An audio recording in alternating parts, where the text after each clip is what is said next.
Hi, it's Guy again. Really good to be back with you. And today I've got the topic that's probably top of the list really when people ask me questions. So the title of my book is Business Magic: How to Buy Companies Without Needing Any of Your Own Capital. Now, a lot of the time people kind of naturally gonna do a head scratch, it's like, really?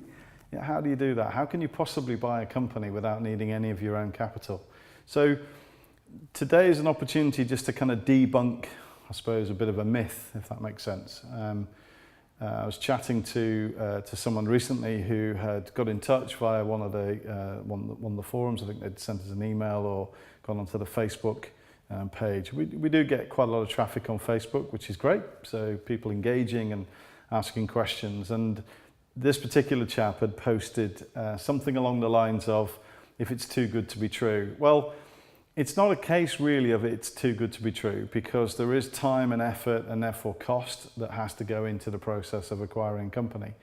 But really the key to it was that if you know and understand the accounts of a business, you can start to read a set of accounts as if you're reading the transactions, what's actually happening in that business. Now, that's something that when I first started running businesses, I paid little or no attention to.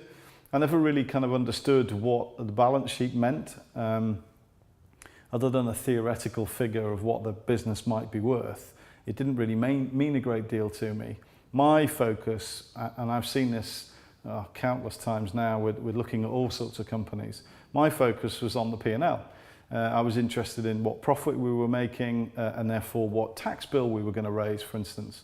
You'd be amazed the number of times that business owners that we talk to, their kind of strategy that they've developed and their fixation with their accountant is about, what tax bill am I going to end up with at the end of the year? How do I mitigate my tax? How do I drive down my tax bill?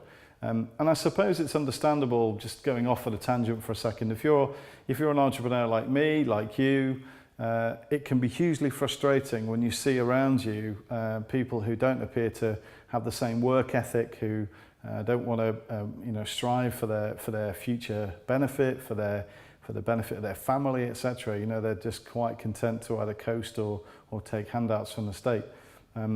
So I get that people feel frustrated and feel a little bit disappointed if they're presented with a large tax bill. Of course, the flip side of that is that it means that the overall value of that business is reduced, because the less profit the business makes, the lower the multiple, the less that business is going to be worth. Now, for us as a business buyer, that's to our advantage, and not in a clever way, it's just a fact of life. It's very difficult for someone that owns and runs a lifestyle company to operate that business without it being a lifestyle. That's the point of having a company in the first place. So there are physical and real limitations to the margins that a business can make when it's owner managed. And for us as an acquirer of the business, that's our opportunity. That's where we can add value, we can improve the business pretty much from the day that we acquire it.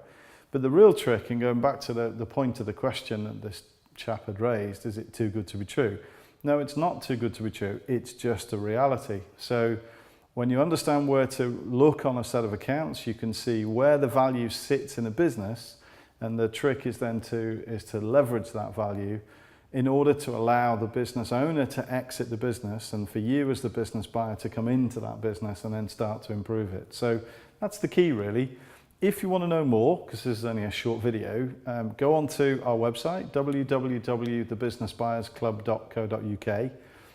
After a second or two, it'll pop up with the opportunity to download my digital book, which is called Business Magic. And everything that I've just described fairly quickly as a quick run through for you is in that book. So it's completely free. You just need to pop in your details into the relevant field, and then you can download the book. It's an easy read. We've had lots and lots of good feedback, thankfully. Thank you very much. Very kind for those that have on the book and the content.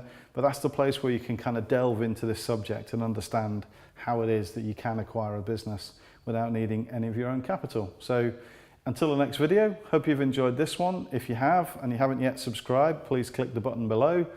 Go and check out further resources, watch some more of the videos, get in touch with us, as I've said before, on the website or the Facebook page. I love to comment on and respond to questions and queries that people send in. So till next time, bye for now.